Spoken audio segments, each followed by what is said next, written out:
میرے والد گرامی رحمۃ اللہ تعالی علیہ نے پوری زندگی میں کوئی ایک تقریر بھی ایسی نہیں کی جس میں یہ اشعار نہ پڑے ہوں۔ جب وہ خطبہ پڑھتے تھے تو خطبہ پڑھنے کے بعد یہ اشعار پڑھا کرتے تھے، جس میں اس کی کیفیت ہے کہ جو حضور کے شہر میں جانے کے لیے تڑپتا ہے۔ ز مہجوری برآمد جان عالم، ز مہجوری برآمد جان عالم، تراہم یا نبی اللہ تراہم، کہ عرض کی جا رہی حضور آپ کی جدائی میں پورے جہان کی جان نکل رہی ہے۔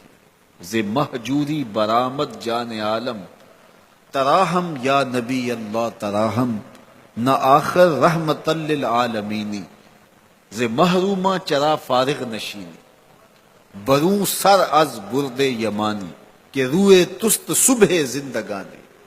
حضور اپنا سر انور اس یمنی چادر سے ذرا نکالیے، چونکہ آپ کا چہرہ انور زندگی کی صبح ہے، زندگی کی بہار ہے۔ ادیم طائف نعلین پاکن، شراک از رشتہ جاں ہائے ماکن۔ اللہ اکبر۔ جامی علیہ رحمہ کا انداز کتنا دل آویز ہے۔ وہ کہتے ہیں حضور آپ طائف کے بنے ہوئے چمڑے کے جوتے پاؤں کی زینت بنائیں، آپ جوتے جو پہنے وہ طائف کا مشہور چمڑا ہو اور اس کے بنے ہوئے ہوں۔ شراک از رشتہ جاں ہائے ماکن، اور اس کے اندر جو تسمے ڈالیں وہ جامی کی جان کے ڈالیں، جامی کے چمڑے کے نہیں، جامی کی جان کے تسمے ان نالین میں ڈالیں جو آپ طائف کے بنے ہوئے نالین زیب تن کریں۔ وہ ایک شاعر کہتا ہے عربی کا کہ یا لیتنی کنت تربت طیبتکم فالتسمت نعالک ذاک کدی، کاش میں مولوی نہ ہوتا۔ وہ بہت بڑا شیخ الحدیث گزرا ہے، تو وہ کہتا ہے میں کاش شیخ الحدیث نہ ہوتا، میں مولوی نہ ہوتا، مدینے کی گلی کی مٹی ہوتا، حضور گزرتے تلووں کو چوم لیتا۔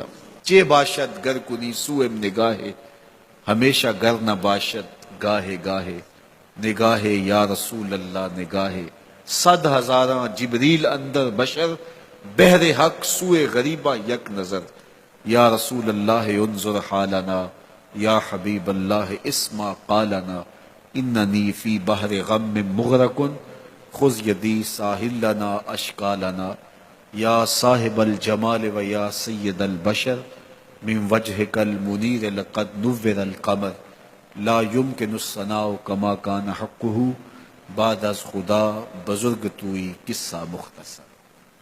تو ساری کہانی آ کے یہی ختم ہوتی ہے۔ تو یہ میری اور آپ کی سعادت مندی ہے۔ اللہ کی توفیق سے آپ کے لیے اور آپ میرے لیے محبت اور دعا کے جذبات رکھتے ہیں، اور ہم ایک دوسرے کے لیے دعا گو ہیں کہ آج میں حاضر ہوا ہوں اور آپ نے جو ہے وہ میرے لیے اپنی آنکھوں کی چمک اور محبت پیش کی ہے۔ اللہ یہ دن آپ کو بھی نصیب کرے، اور ہم آپ کی راہیں تکیں اور آپ کو دیکھیں کہ آپ حضور کے شہر سے ہو کے آئے، آپ بھی جائیں، آپ کے گھر والے، آپ کے ماں باپ جائیں، سب کو اللہ یہ سعادات اور یہ گھڑیاں اور یہ لمحے نصیب فرمائے، اور اپنی خاص کرم نوازیوں اور رحمتوں سے مالا مال کرے۔